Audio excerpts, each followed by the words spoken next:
What's up, resellers? I'm Rebecca and you're watching Rebecca the Reseller. We're going to be talking about 7 things that I don't do anymore as a reseller. I don't do these things anymore, and maybe you want to stop doing them too. Plus, at the end, I will share one thing that I actually am doing that I think you should do as well. The first thing is listing flawed item. Now, and there are some exceptions. If I find the most amazing high-end thing that has one little teeny tiny flaw, I'm gonna list it, I'm gonna disclose it, and I'm gonna hope for the best. I've sold lots of flawed items over the last 5 years in reselling. I definitely don't think you should say no to every single flaw that's out. So I'm gonna put it up and say, there's some surface dirt, you need to just give it a quick dry. In that situation, I was fine to list it. It was a Diane von Furstenberg dress, it was a white dress, and it had some surface dirt that they just needed to get cleaned. But if it is something with a big pull down a silk dress or something where there's a giant hole, I think that those kinds of flaws should not be sold. You need to consider what kind of item it is that has the flaw. If it's a super high-end designer, then that's okay.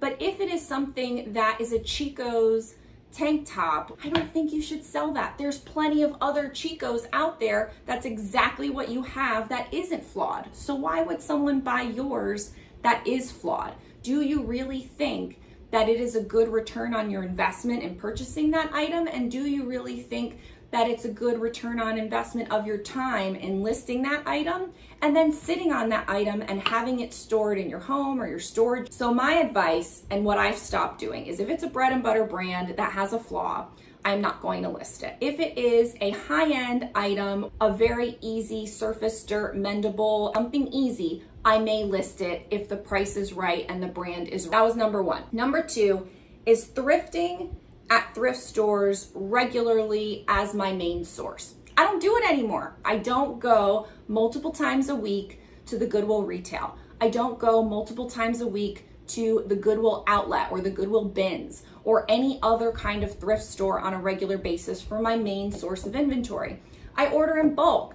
I'm an affiliate with Jomar. I love ordering from Jomar. I order lots of things from Jomar. I order my inventory, and that's really influenced from the pandemic. I did a video a while ago that says, I'm not going to thrift stores anymore, and it was the best thing I could ever do for my business. I focused on higher dollar items, known sellers, things with good comps, up-leveling and becoming a more disciplined sourcer and up-leveling my criteria. That means that I can order online. I can go onto a variety of platforms and pick out items to sell, or I can order in bulk and sell, or I can order from Jomar several packs. I don't need to go to a thrift store. I'm not pigeonholed into what I can find in my area because my bins were reliable for basic bread and butter stuff and it was cheap, but it took 25 minutes to get there, tolls to get there, gas to get there, time away from Geo to get there. I found that I would always eat out afterwards because I was so hungry from digging at the bins. I would stop and get Chick-fil-A on the way home, and that was not good for me. So there were lots of reasons why going and spending hours of my life digging through the bins wasn't the best decision for my business. And I'm doing so much better now because I'm not doing those things. So I'm not saying don't go to a thrift store. I'm saying consider slowly altering how you get your main amount of inventory. Can you order a pack from Jomar and then go to the bins? And then those will even out in price and in amount of items and in time.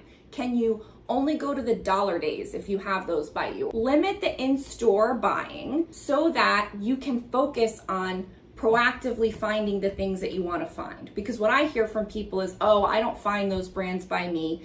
I'm limited to what I can find. And just because that's what's there doesn't mean you have to sell it. You can find other things to sell elsewhere.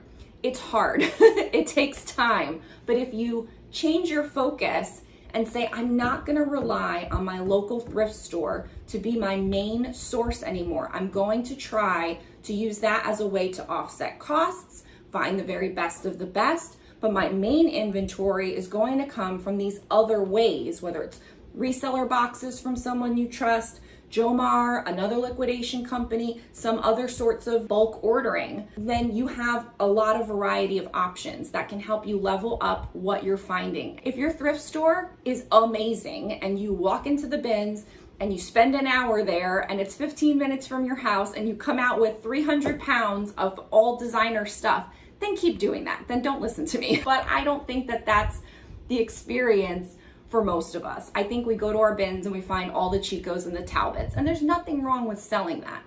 But it's a much harder grind to get a full-time living or even a really good part-time, side hustle out of just selling bins, Chicos, and Talbots. It's a lot harder. It's a lot harder. That was number 2. Number 3, trying out brands or unbranded items based on style unless I've checked the comps.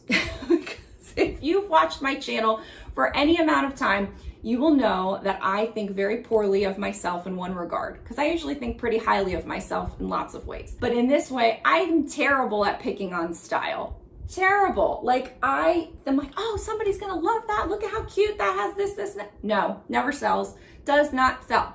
So I don't rely on my sniff. I don't have a nose for picking the right styles. And so I rely on brand. I focus on brand that is going to have value, or an item type like a blazer or something that is going to have inherent value, or a fabric type like cashmere that's going to have inherent value. I rely on those things because it's objective. It's not me going in and saying, oh, that looks kind of boho, that's a nice peasant top, but it's so cute on style, somebody's going to want it. No, they're not, Rebecca, and they're never going to buy it, and it's going to sit in your store forever, and it's going to clog up everything. Because I have done that. Again, I've been reselling now 5 years, and I'm not the best reseller in all the land, but I've learned a few things. And so for me, I've stopped buying things that are unbranded or trying out a brand based on style unless I have comps to support it. Because for a long time, I didn't check comps at all. I didn't check the comps. I just didn't have time. I needed to go into the store, get as much as I could, and get back home to Geo. Like that's all I could do. So I came home with things that were flawed, and I came home with things that were not the best decisions based on checking the comps. So if you are a person that doesn't check the comps and you rely on style and think that you have a nose for style, if it works out for you and you're making lots of money doing that, then keep doing that and don't listen to me. But many of us know that if we went through our Poshmark closet right now, we would find several things that are unbranded, no-name brands, or things that we bought on some kind of random brand that we thought was super cute based on style, and we didn't check the comps. And now we are with these items that we probably can't give away in a 5 for $25 sale. So that was number 3. Number 4 is worrying. Worrying in all sorts of ways. I've really stopped worrying. So I have a couple of thoughts on this. Of course I do. Worrying about putting measurements or not, worrying about cases, worrying about offers, worrying about pricing, worrying about any of it. I don't worry about any of that stuff anymore. I have tried several times not putting measurements. It doesn't work for me.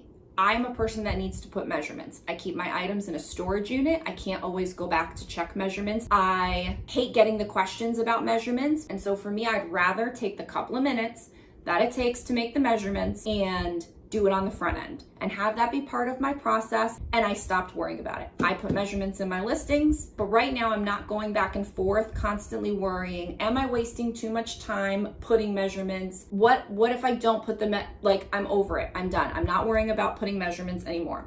I'm not worrying about cases. I've talked about that in other videos about, letting go of things. Cases are going to happen. Don't worry about it.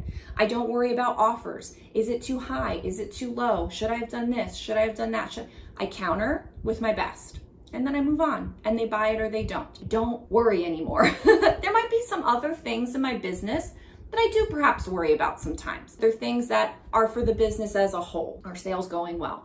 Is there a new supplier that I need to be looking into? Is my last course as perfect as I want it to be? Things like that. I don't worry about little Poshmark things that I can't fix, or worrying about if I made the right decision in choosing to put measurements or not choosing to put measurements. I just don't worry about it anymore. And if you have a lot of things in your Poshmark business or your reselling business that make you worry, when it happens, stop and really think about what the worries are, and are they justified, or is it you kind of going off in a little bit of a thing? And can you take any action to help alleviate that worry? Or are you worrying about things that are completely out of your control and your hands? And so you worrying about them really isn't going to do anything. So I really just hope that that's helpful to you from a business standpoint, but also from like a mental standpoint. That was number 4. Number 5, watching tons of reseller content. Now, I'm a reselling content creator, and I'm saying don't watch a lot of reselling content. I don't watch a lot of reselling content with a few caveats. So I used to, in the very beginning, voraciously consume any YouTube video I possibly could.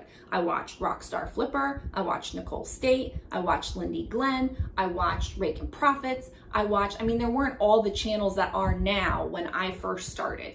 Then Chris from Daily Refinement, who used to be 10K on the Bay, he came on, and then I kind of really got into him because there's a lot of things about both our philosophies that really jive. And so I've watched a lot of people since then in my 5 years. And I like watching reselling content. But my point is this: I have really cut back on the reselling content that I watch, and the reselling content that I do watch is the most helpful reselling content coming from the resellers that I trust the most. And I don't just watch every video. And so there's a handful, maybe someday I'll do a video about the people that I do watch, but there's only a handful of people and only certain kinds of videos that I watch. Like I might watch one kind of video from a content creator, but not another kind of video from a content creator because I don't find it helpful to me.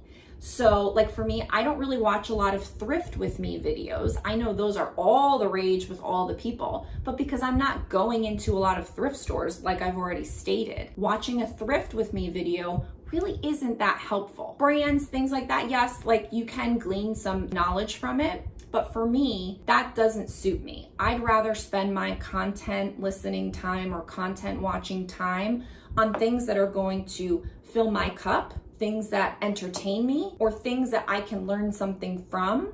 And so for me in my business, watching a thrift with me doesn't help. Now, maybe for you, because you are still going to thrift stores and that is the primary source for you, although see number 2, you may want to continue to watch those videos, but maybe not haul videos. Maybe you want to watch what sold videos and not haul videos. Maybe you don't like all the tips that I give, and so you don't want to watch my tips videos, but you like it when I share brands videos. So identify the content and the content creators that are the most helpful to you, that teach you something or entertain you or are relatable to you, and watch those and support those people. And that way you're not caught up in all the things that other people are doing in their businesses that don't really apply to yours. Like if I watched Thrift With Me videos, I would have a whole kind of narrative and conversation in my head about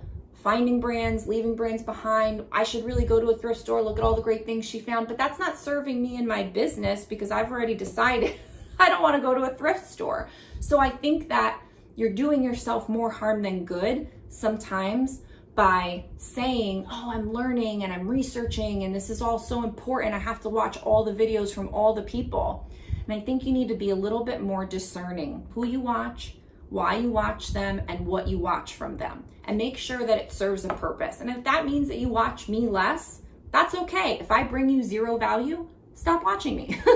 Doesn't mean I want to see you go, but I want you to succeed and I want you to watch things that help you level up your business and move you forward, not just watch something for the sake of watching it. I really try hard to put as much value in the videos that I create as possible, but I also know that not everybody digs me. And so there's going to be people that can't stand watching me for whatever reason, maybe because I laugh at myself in my videos because I think I'm funny, but they're not going to watch me ever. So whether they want my content or they don't want my content, whether my tips are valuable or not, they're never going to watch me. And that's okay. But I do think that you should really choose who and what you watch. And I have pared down significantly who and what I watch in the reseller space. And then I've expanded who and what I watch, like YouTubers about YouTube, YouTubers about business, YouTubers about marketing, about social media. I've expanded the kinds of things that I watch and listen to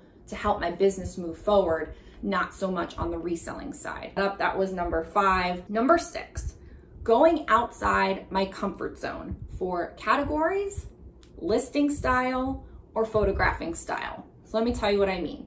Because I do think that we should always challenge ourselves. And I am a big person for challenging myself. And I've shared it on my channel. Just even having this channel is a challenge for me. And it's a constant challenge because I'm always having to learn and grow to have this YouTube channel. But even in reselling, I'm always trying to learn and grow. So I'm not saying don't get completely out of your comfort zone ever for anything. But there's a few things that I don't do it for. And that's categories. I'm not trying to sell electronics. I'm not trying to sell games. I'm not trying to sell household goods. I don't know anything about them. I don't want to learn anything about them. And right now my operation is set up to efficiently process, buy, and sell clothing, women's clothing. And that's my process, and that's my business model, and that's what I can continue to jam on. And should I want to explore another category in the future, that's fine.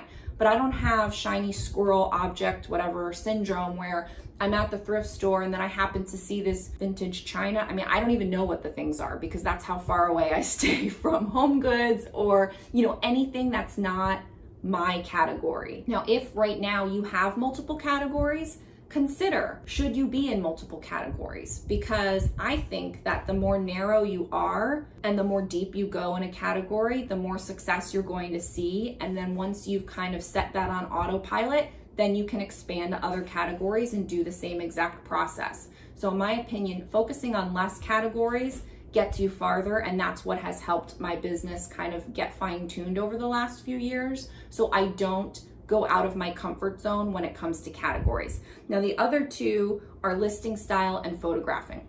My process is I hang my items and then I take hanging photos of my items on the wall and then I pack them up and they store at the storage unit.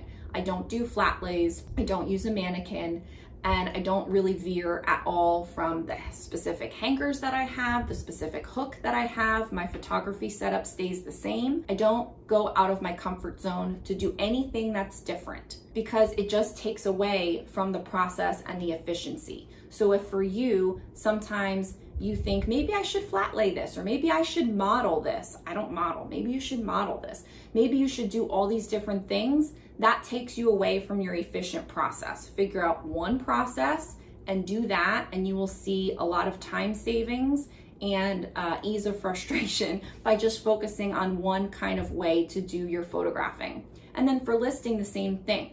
I don't list my items differently. I have the same text replacements that go in my listing. I have what I call a listing template, and I do the same thing in all of my listings.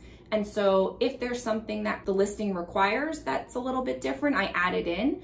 But for the most part, all of my listings are the same. They follow a format, they follow a template, and that helps me be efficient, save time, not forget things, and make the most complete, comprehensive, sellable listing I can. And so I talk a lot about that in other videos and in some of my courses.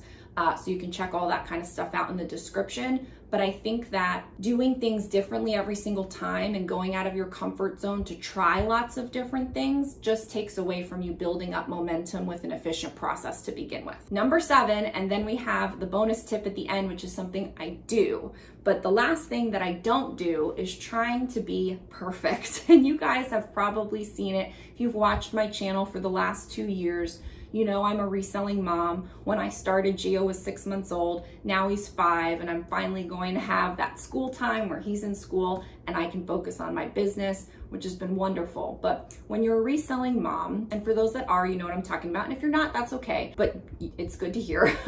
It's really hard to be perfect. Sometimes done is better than perfect. And so just getting your listings up, even if they're not perfect, will help you sell more items than worrying about a perfect listing. Getting your photos done when you have the time is better than not being able to do those photos if they're not going to be perfect. There are so many parts of your business that you just have to execute. Now, I'm not saying just do it all willy-nilly and haphazard and not have a system or a process or whatever, and you should always try your best, but I'm not trying to be perfect anymore. I have tried to perfect my systems, and so I think right now my photo setup is as perfect or as perfected as it can be for me. But I don't worry about it anymore. I don't continue to try to perfect it. I have daylight bulb box lights. I have a white seamless backdrop. I have a command hook. I have a clothing rack. If you want to see my setup, I have a reselling room tour video on my channel, and I don't worry about it anymore. I don't try to perfect my photos anymore. They're as perfect as I'm going to get them, and I'm happy with them, and I use Pick Tap Go to edit them. Photos set, system done. I don't try to be perfect. The way I do measurements, I have a system for that. It's just the way I need it to be. It's perfect for me.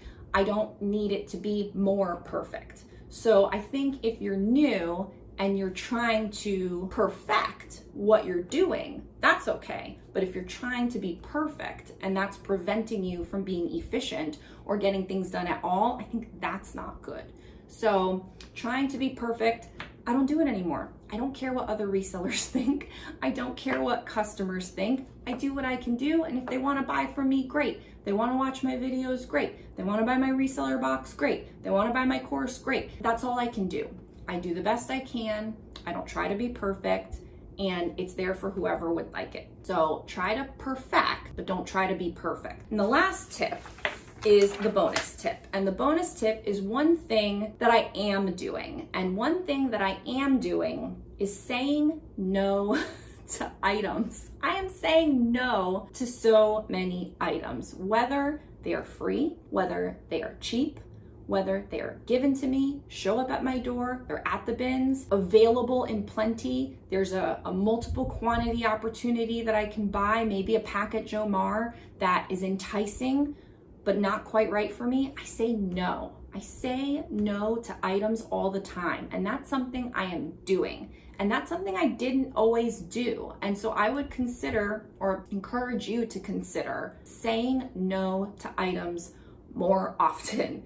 Not every item, some items. So for me, like, I have really tried to level up and be a more disciplined sourcer. And since the pandemic, kind of monkeyed around with my business in 2020, and since then, I have really changed the entire situation with my Poshmark closet. I don't have any $15 items anymore.